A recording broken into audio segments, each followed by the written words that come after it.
Bismillahirrahmanirrahim. Assalamualaikum warahmatullahi wabarakatuh. Innal hamdalillah nahmaduhu wa nasta'inuhu wa nastaghfiruh wa na'udzu billahi min syururi anfusina wa min sayyiati a'malina.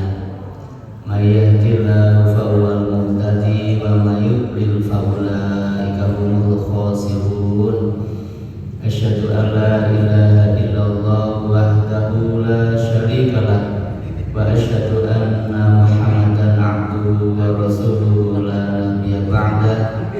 Allahumma shalli wa sallim wa barik ala Muhammadin sayyidil anbiya wal mursalin wa ala alihi wa ashabihi ajma'in. Rabbi zidni ilma, Allahumma anfa'ni bima 'allamtani wa 'allimni ma yanfa'uni warzuqni ilma yanfa'uni. Hadirin muslimin muslimat rahimakumullah, mari kita lanjutkan kajian tauhid yang ditampilkan dari kitab Fathul Majid karya Syekh Abdurrahman Hasan Al-Utsaimin rahimahullahu ta'ala. Tinggal beberapa lembar lagi selesai, di sekitar 7 ya, 7 atau 8 lembar selesai. Sudah kita kaji sekitar 5 sampai 6 tahun ini ya. Mudah-mudahan ini bagian dari upaya kita untuk thalabul ilmi, untuk terus belajar menuntut ilmu sehingga termasuk yang diangkat derajatnya oleh Allah Subhanahu wa taala. Masih melanjutkan tentang pembahasan kemarin tentang memuji kepada orang lain. Kemarin hadisnya cukup panjang, tidak saya baca lagi. Ini masih ada tafsirnya ya, masih ada tafsirnya, sehingga saya membaca satu baris yang kemarin ya. Wal ajabu yaqulul hasanati kama taqulun narul khatab. Membanggakan diri itu akan memakan seluruh kebaikan sebagaimana api melahap kayu bakar. Faqad waqa'al kasiru min hatta tasrafi bisyirki fi rubiyyati wal ilahiyati wal mulk. Sekarang banyak kejadian manusia di mana mereka suka dipuji dan membanggakan diri yang secara terang-terangan bisa menimbulkan kesyirikan kepada Allah, baik syirik rububiyah, ilahiyah maupun mulk, kekuasaan. Lanjutnya, wan nabiyyu sallallahu alaihi wasallam lamma akmalallahu lahu maqamal ubudiyyati soro yang ayam dah. Nabi sallallahu alaihi wasallam ketika Allah menyempurnakan kedudukan penghambaannya, beliau benci untuk dipuji. Hadisnya jelas kemarin ya. Nabi dipanggil Sayyidana wa abna Sayyidina dan juga yang lainnya. Ya khairuna, engkaulah yang terbaik. Wa abna khairina, adalah putra kami yang terbaik. Engkau adalah tuan kami, engkau adalah anak tuan kami. Yakrahu ayyamdah, Nabi membencinya untuk dipujinya. Siyanatu lihadzal maqam wa arsadal ummata ila tarki dzalika nushan lahum. Nabi SAW menjaga kedudukannya sebagai hamba. Maka beliau walaupun orang yang mulia tidak suka dipuji. Ketika dipuji oleh sahabatnya, beliau langsung menegurnya. Dan beliau menunjukkan kepada umatnya untuk meninggalkan sesuatu yang memang bisa menimbulkan kesyirikan. Ta'ajub umat Islam, kita umat Nabi, untuk menghindari senang dipuji. Jangan sampai kita punya sifat senang dipuji atau minta dipuji. Tetapi jadilah umat Nabi yang tidak suka dipuji. Kenapa? Karena beliau sendiri yang melakukan hal itu. Wa hiya matul maqamil tauhidi an ayatul lahu ma yufsidu. Selanjutnya Rasul juga ingin menjaga kedudukan tauhid agar tauhidnya enggak rusak. Mayusidu, sesuatu yang bisa merusak tauhid itu ketika seseorang senang dipuji kemudian bangga, merasa besar, merasa agung, padahal kebesaran tauhid adalah milik Allah Subhanahu wa taala. Maka Rasul menjaga kedudukan tauhid, menunjukkan kepada umatnya tauhidnya dijaga. Jangan sampai ada sesuatu ayat lahu mayusidu, sesuatu yang bisa merusak tauhidannya. Yang terpuji hanyalah Allah, yang agung hanyalah Allah, yang besar hanyalah Allah. Ayutaibu minasib ibawasa ilihi, atau bisa melemahkan kepadanya karena bentuk syirik dan juga perantara-pentaranya. Qala Allah Ta'ala a'udzu billahi minasyaitonir rajim. Mu'alif menjelaskan dalam satu ayat surat 2 ayat 59. Lama tidak baca ayat ya? Lama ya?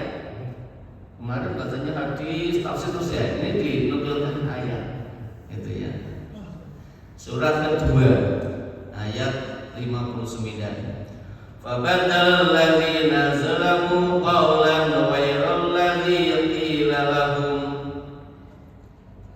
Dan mereka menggantikan siapa orang-orang yang zalim itu perintah dengan mengamalkan sesuatu yang tidak diperintahkan kepada mereka. Wa ra'au anna fi'la ma nahum sallam an fi'lihi qurbatun min afdalil qurbat wa hasad min adamil hasanat. Orang zalim itu punya pandangan. Wa ra'au, mereka orang-orang zalim itu, orang-orang yang zalim, mereka punya pendapat, punya pandangan apa? Bahwasanya melakukan sesuatu yang dilarang Nabi Sallallahu Alaihi Wasallam itu adalah satu perbuatan yang bisa mendekatkan, jadikan taqarrub, dan itu bagian daripada seutamanya pendekatan kepada Allah dan kebaikan dari sesuatu kebaikan yang besar. Ini menurut surat Al-Baqarah ayat 59. Menurut ayat ini, orang-orang zalim itu berpendapat bahwasanya melaksanakan yang dilarang Nabi itu malah ada bentuk taqarrub, afdal, a'zam, al-hasanat begitu. Itulah orang-orang yang zalim. Kita tentunya beda ya. Kalau kita itu melaksanakan yang diperintah Allah, itu yang terbaik. Melaksanakan yang diperintah Rasul, itu yang terbaik. Meninggalkan yang dilarang Rasul, itu terbaik. meninggalkan yang dilarang Allah itu yang terbaik. Tapi ada orang-orang zalim mencoba untuk merubahnya, jadi melaksanakan yang tidak diperintahkan atau meninggalkan yang diperintahkan. Hadirin rahimakumullah. Wa amma tasmiyatul abd bisayyidi fakhtalafal ulama'u fi dzalik. Dan adapun penyebutan seorang hamba dengan sayyid, maka para ulama berbeda pendapat tentang hal itu.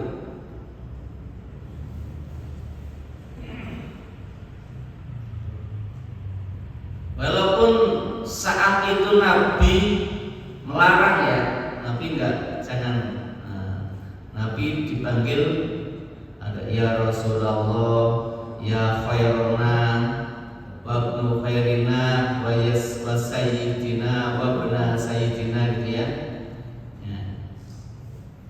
Para ulama berbeda pendapat tentang penyebutan sayyid kepada al-abd, pada manusia. Jadi tidak hanya kepada Nabi, kepada hamba Allah itu dipanggil sayyid, itu para ulama berbeda pendapat. Kalau berbeda pendapat ya berarti pemahamannya berbeda, dasarnya berbeda. Nah ini yang perlu kita ketahui. Nanti mau pilih yang mana dipersilakan, tapi tidak untuk dipertentangkan ya. Tidak untuk dipertentangkan, tapi sebuah pemahaman. Ada beberapa ilmu yang kita dapatkan, maka makin bijaksana ketika melihat amalia sesama umat Islam. Makin bijaksana, tidak mudah menyalahkan orang lain, tidak mudah menganggap dirinya yang paling benar. Ini menurut kitab ini ya. Nanti tidak tahu di kitab yang lain, nanti panjenengan bisa cari ya. Karena yang dikaji adalah kitab ini ya, pendapatnya di sini. Qala Al-Alamatul Qayyim fi Bada'il Fawaid. Pengarang kitab ini mengambil pendapat Ibnul Qayyim dalam kitab Bada'il Fawaid. Bada'il Fawaid, kitabnya Bada'il Fawaid nama kitab. Saya belum pernah membacanya dan belum pernah mengkajinya. Tapi pengarang kitab ini mencoba menukil dalam kitab itu pendapatnya Ibnul Qayyim Al-Jauzi rahimahullahu taala. Beliau mengatakan gini, "Ikhtalafan nasu fi jawazi itlaqis sayyidi 'alal bashar."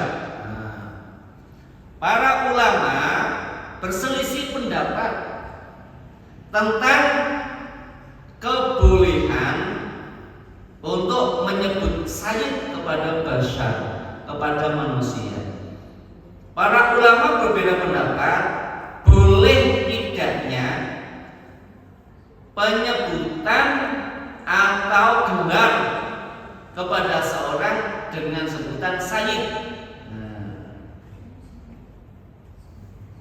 Namanya Abdurrahman karena dianggap orang alim, orang baik, maka dipanggil Sayyid Abdur Rahman.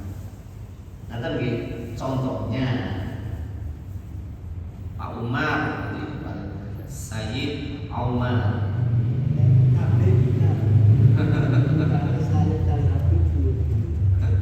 Sayyid pakai sin, Habib pakai kha, ya.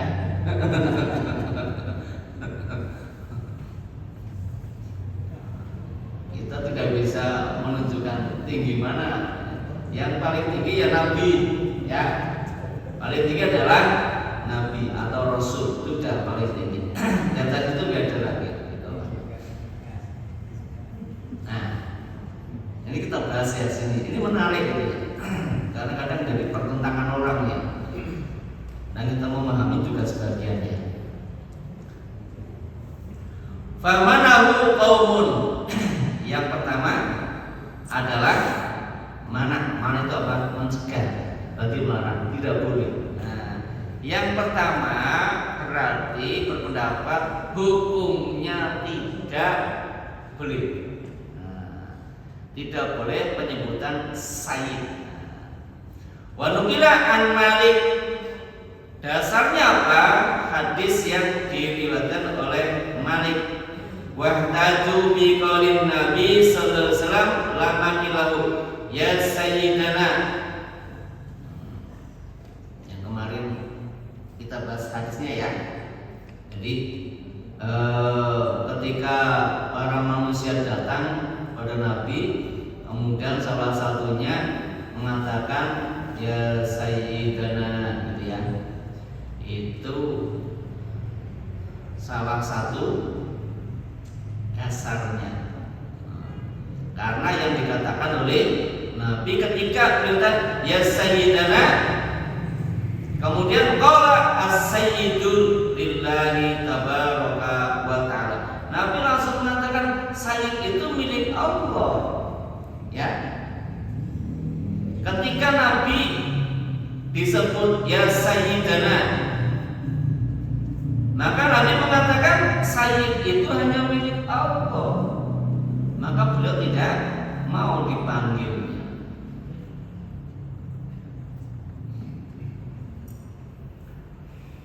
Wajawazahu qaumun. Nah, yang kedua pendapatnya membolehkan. Yang pendapat kedua wajawazahu qaumun.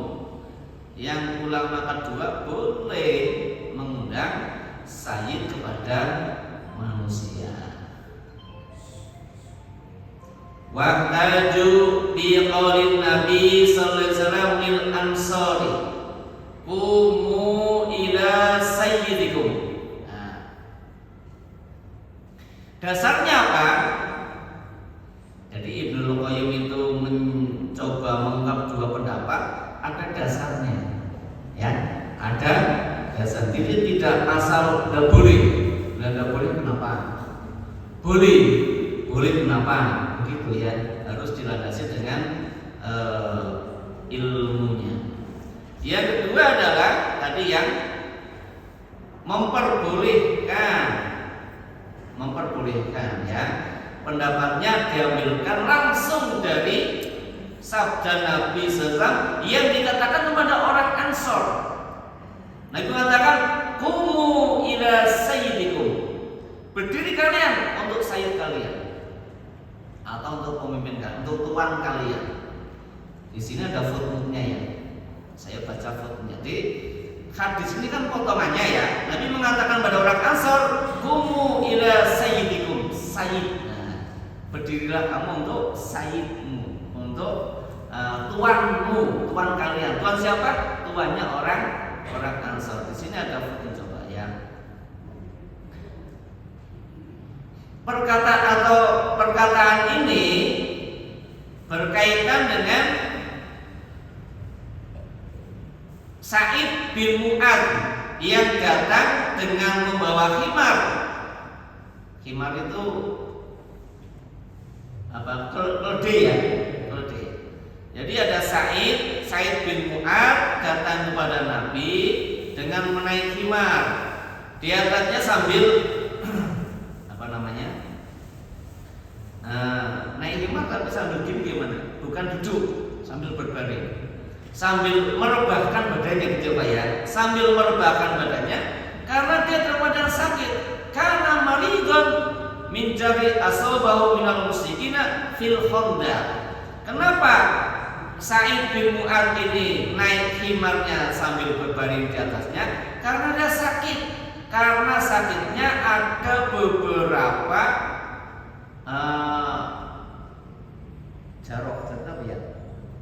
luka. Karena dia terluka kena senjatanya orang-orang musyrik saat perang Khandaq. Masih perang Khandaq? Perang Khandaq disebut juga dengan perang Ahzab. Perang Khandaq karena Khandaq artinya parit. Ya, parit karena Nabi diberi usul oleh siapa? Salman Al Faris ya. Nah, idenya karena dia adalah orang Persia. Orang Persia terkenal dengan strategi militernya. Waktu itu orang Mekah Madinah kalah strategi perangnya. Nah, orang Persia sama Romawi ya, itu super powernya saat itu. Nah, maka Salman menyebutkan muslimin dikepung ya dari berbagai arah, kemudian usul buat paritnya sangat tinggi, sangat lebar dan juga panjang. Dikandung maksud nanti kalau kuda mau melompat tidak mungkin sampai ke sana, pasti dia akan jatuh, dan udah jatuh nggak bisa naik lagi. Nah, itu namanya kondak ya. Ukuran pastinya saya lupa ya, tapi sangat tinggi, orang itu pokoknya jatuh nggak bisa naik. Kalau dinamakan perang Ahzab itu multi nasional ya, jadi pasukan banyak pasukan mengeroyok Madinah, itu namanya perang Ahzab karena dari berbagai kabilah suku kumpul untuk menghancurkan Nabi dan para sahabatnya. Nah, peristiwanya itu kemudian apa? Sa'id bin Mu'adz ini dipanggil oleh Rasul untuk datang. Waqad da'abi Rasulullah sallallahu alaihi wasallam yaqma fi Bani Quraidah. Kenapa? Karena Sa'id bin Mu'adz ini dipanggil oleh Rasul untuk mentahkim Bani Quraidah. Ada yang masih ingat Bani Quraidah? Bani Quraidah itu adalah salah satu sekte orang Yahudi ya. Di Yahudi Madinah itu ada beberapa kabilah dari suku dari Yahudi. Ada Bani Quraidah, Bani Nazir, Bani Qainuqa, dan yang lainnya ya. Itu ada di situ. Ternyata ketika perang Khandaq, ketika perang Ahzab itu mereka berkhianat. Mereka berkhianat dengan pasukan Ahzab, pasukan multinasional ya yang dipimpin oleh orang-orang kafir Mekah ya. Dia berkhianat kepada umat Islam di Madinah dengan melakukan pembocoran informasi. Akhirnya karena umat Islam itu saat itu menang, maka orang-orang Yahudi ini kan terancam betul. Karena perkiraan orang Yahudi pasti hancur ini. Pasti karena kau udah dikepung itu dari berbagai penjuru, dikepung itu sampai beberapa hari itu kepung. Perkiraan orang Yahudi meleset, ternyata apa?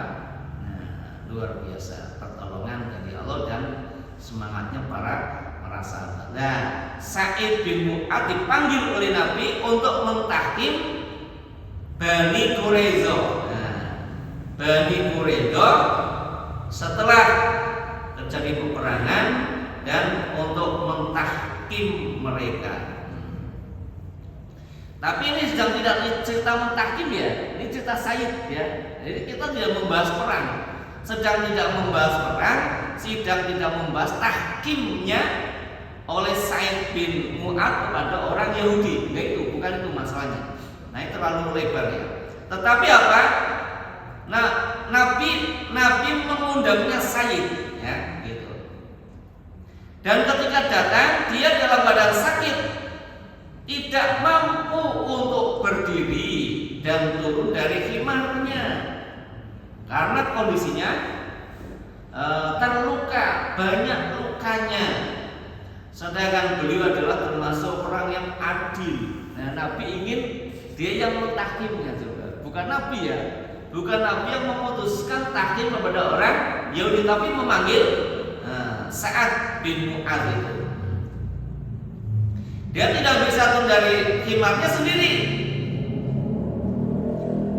Fa'amarahum ayyaqumu liyazulu wa li'annahu ja'ala hadhil qadiyah faradu ayyaj'alahu min at-ta'zimi ma yunasibu hadzal waqi'ah. Maka kemudian Rasul memerintah kepada orang-orang Ansar untuk berdiri. berdiri melakukan ya hormat kepada pemimpin mereka. Ternyata Sa'id bin Mu'adz ini adalah pemimpinnya orang Ansor. Jadi Ansor itu kaum Aus ya. Ada kaum Aus, ada kaum Khazraj. Nanti kalau dilihat sejarahnya. Kenapa Rasul menghendaki agar orang-orang Ansor berdiri membantu menurunkannya? Karena Rasul berkeinginan untuk memuliakannya. Karena Sa'id bin Mu'adz ini adalah Sayyidul Aus wa Ra'isu radhiyallahu anhu. Wa kana Sa'd bin Mu'adz Sayyidul Aus wa Ra'isuhum radhiyallahu anhu. Sa'ad bin Mu'adz adalah sayyidnya atau tuanya orang Aus dan pimpinannya mereka radhiyallahu anhu. Maka Nabi mengatakan ketika itu aku ila sayyidikum. Ayo bangkit, bantu itu loh tuanmu sendiri, itu loh pimpinanmu dari mana? Dari Aus, kaum Ansor. Ansor berarti apa? Kaum yang apa? Sudah ada di mana? Ada Ansor, ada Muhajirin ya. Muhajirin itu yang pindah. Nah, Ansor sudah ada di Madinah. Ini dilakukan karena apa? Karena Rasul ingin memuliakannya. Wa hadza asahu minal hadisil awal. Ibnu Qayyim ini malah menjelaskan hadis ini lebih sahih daripada hadis yang awal. Hadis yang awal tadi ketika ada rombongan kepada Nabi, salah satu julukan yang karena orang yang memanggilnya ya Sayyidana gitu ya. Itu hadis yang satu. Hadis yang kedua, Rasul sendiri yang mengatakan kepada orang-orang Ansar, menurut pendapat ini ada asahu minal hadisil awal. Nah, ini berarti apa? Hadis ini dianggap lebih sahih daripada hadis yang pertama. Wallahu. Jadi kesimpulannya bagaimana? Dipersilakan untuk memilih. Enak gak? Enak. Itu enak, silakan. Yang penting jangan menyalahkan gitu ya. Silakan punya alasannya sendiri. Dipersilakan. Ada yang mau bertanya? Dipersilakan. Kita lanjut.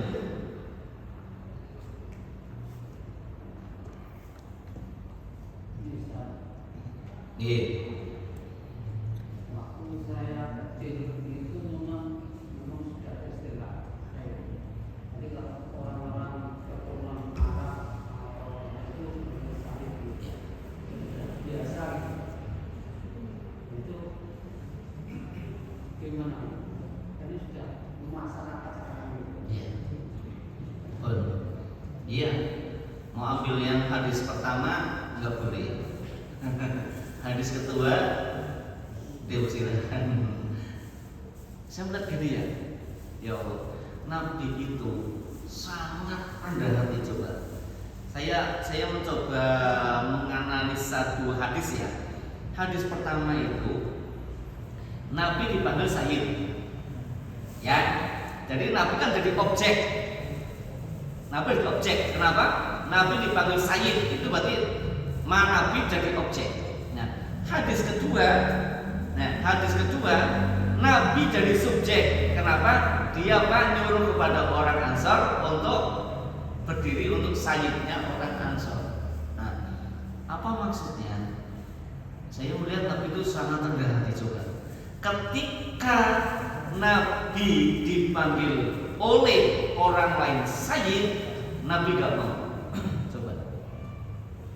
Nabi dipanggil sayyid tidak mau. Tetapi ketika Nabi melihat salah satu sahabatnya, seorang qadhi di sini ya, dia seorang qadhi, seorang hakim, ya, seorang hakim itu kan memang orang yang berilmu, Tidak mungkin hakim itu tidak sudah otoritas keilmuannya itu diakui, sehingga begitu memutuskan perkara ya benar, bukan ke kanan, bukan ke kiri. Itu seorang qadhi, seorang hakim. Nah, Nabi memuliakan salah satu sahabatnya yang namanya Sa'ad bin Mu'adz. Maka nyuruh kepada orang-orang Ansor, orang-orang Aus, itu siapa? Itu pimpinan. Ayo berdiri untuk sayyidmu. Jadi kalau Nabi itu kepada orang lain sahabat mengundang sayyid, tapi Nabi dipanggil sayyid tidak mau. Coba. Masya Allah ya. Beda dengan orang sekarang ya. Orang sekarang inginnya apa? Dipanggil gitu. Memang orang-orang Arab dipanggil sayyid ya. Sayyid, ada lagi habib, ada lagi syekh. Ya sama lah, ada lagi dipanggil apalagi maulana, apalagi alam syah gitu ya. Itu kan gelar-gelar yang dalam sejarah diberikan kepada orang-orang yang memiliki keutamaan. Saya yakin mereka punya dasar. Tapi yang mau menolak silakan, yang mau menerima silakan. Sama-sama punya dasar. Saya tidak akan mengucapkan Sayyidina Muhammad karena hadis yang pertama alasannya, gitu ya. Betul apa salah? Betul. Saya akan menyebut Sayyidina Muhammad dasarnya hadis kedua. Gitu ya. Nah, itu ketika para ulama mencoba untuk menjelaskan sebuah hadis itu begitu, tapi tidak sampai kepada pertentangan, apalagi sampai menyalahkan. Nah, beliau itu apa? Menyebutkan hal itu. Ngaten Pak Ali, jadi mempersilakan ya, yang jangan ke saya, pada orang lain saja gitu ya. Pada orang lain saja minta.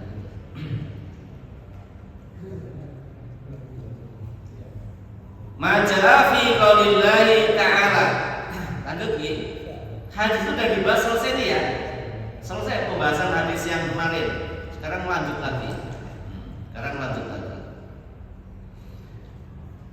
Firman Allah Ta'ala dalam surat 39 ayat 67.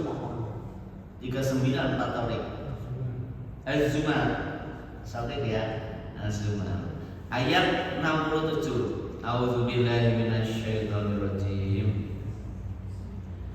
Wa ma qadarullaha haqqa qadrihi wal ardu jami'an qabdatuhu yaumal qiyamah was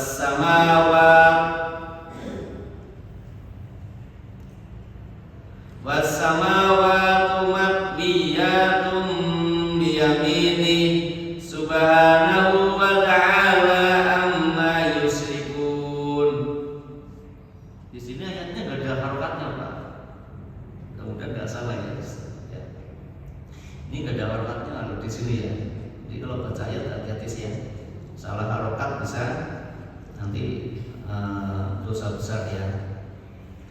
Wa ma qadarullaha haqqa qadri wal ardu jami'an qabdatuhu yaumal qiyamah was samawati matwiyatun biyamini subhanahu wa ta'ala amma yusyrikun.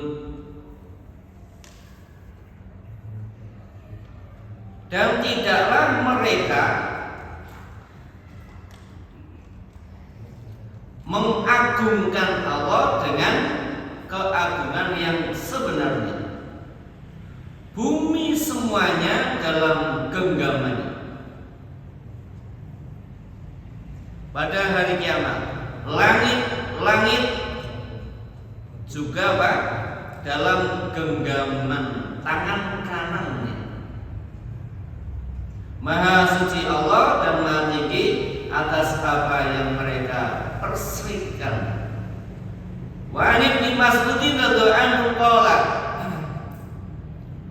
Ini ada lanjut lagi ke hadis ya, nanti baru pembahasannya. Diriwayatkan dari Ibnu Mas'ud radhiyallahu anhu, dia berkata, Ja'a minal ahbari ila Rasulillah sallallahu faqala.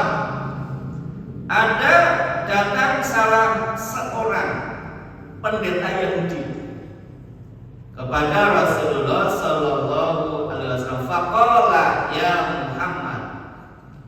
Orang Yahudi bilangnya, Muhammad, kenapa tidak pakai sayyid, tidak pakai nabi? Orang Yahudi tidak percaya kalau Muhammad adalah Rasul. Kalau nanti orang Yahudi, apalagi ini pendeta ya, ini pendeta Yahudi yang datang kepada Rasul. Kalau yang tadi para manusia yang datang ya, sekarang gantian para orang pendeta datang kepada ya Muhammad. Inna najidu anallah yaj'ala samawati ala isbah wal ardina ala isbah wasyajari ala isbah wal ma'i ala isbah wasara ala isbah wasairil khalqi ala isbah fayaqul anal mulk. Wahai Muhammad, kami mendapati bahwasanya Allah itu menjadikan langit itu diletakkan dalam salah satu jarinya Allah, bumi diletakkan dalam salah satu jarinya Allah, pohon-pohon diletakkan dalam satu jarinya Allah, air juga dalam satu jarinya Allah, tanah diletakkan dalam satu jarinya Allah. Seluruh ciptaan Allah diletakkan dalam satu jarinya Allah. Fayaqul anal mulk. Kemudian Allah berfirman, saya adalah al-mulk, raja. Fatahakan Nabi sallallahu alaihi wasallam hatta bada'at nawajizahu tasdiqan li qaulil khabar. Mendengar itu Rasul mesem, meringis. Apa meringis ya? Sampai kelihatan giginya. Itu namanya meringis ya, meringis. Apa tersenyum? Senyum, tidak tertawa. Nabi kemudian tersenyum, kelihatan giginya, sampai kelihatan gigi-gigi beliau. Tasdiqon. Kenapa? Membenarkan perkataan pendeta Yahudi. Tadi pendeta Yahudi kan mengatakan gitu, katanya kok bumi di jarinya Allah satu, langit di jari Allah satu, gitu. Nanti semuanya kayak gitu. Summa qara'a, kemudian setelah membenarkan, Nabi SAW membaca ayat wa ma qadarullaha haqqa qadri wal ardu jami'an qabdatuhu yaumal qiyamah. Maka Rasul membaca surat Az-Zumar ya tadi ya, surat Az-Zumar ayat 67, nanti bisa dibaca ya, bisa dibaca. Setelah mendengarkan pendeta Yahudi, kemudian Nabi tersenyum, itu senyum bukti membenarkan. Ya, dulu kita pernah bahas itu Nabi sampai merah wajahnya, dia merah. Itu apa? Para sahabat ketakutan, jangan-jangan Nabi marah gitu. Nah, kalau Nabi menunjukkan senyum, itu berarti banyak tasdiqan, membenarkan hal itu. Maka Rasul membacanya wa ma qadarullaha haqqa qadrihi wal ardu jami'an qabdatuhu yaumal qiyamah. Dan mereka tidak mengagungkan Allah dengan keagungan yang sebenarnya, dan bumi seluruhnya digenggam, saya genggam pada hari kiamat. Hadirin rahimakumullah, kita lihat maknanya ya di sini. Qala Imam Katsir rahimahullah ta'ala yaqulu ta'ala ma qadarul musyrikuna ma yuzkuna Allah wa qad hatta abadu Ibnu Katsir rahimahullah taala menjelaskan tentang firman Allah tadi surat Az-Zumar ayat 67 bahwasanya orang-orang musyrik itu tidak pernah mengagungkan Allah dengan keagungan yang sebenarnya. Apa buktinya? Mereka itu menyembah Allah tapi juga menyembah selain Allah. Wa huwal alimul ladzi la a'zama min. Padahal Allah itu adalah Al-Azim, yang maha agung, yang tidak ada yang lebih agung daripada Dia Allah. Al-Qadiru ala kulli syai'in. Dan Dia adalah yang memutuskan, berkuasa atas segala sesuatu. Al-Maliku li kulli syai'in, penguasa atas segala sesuatu.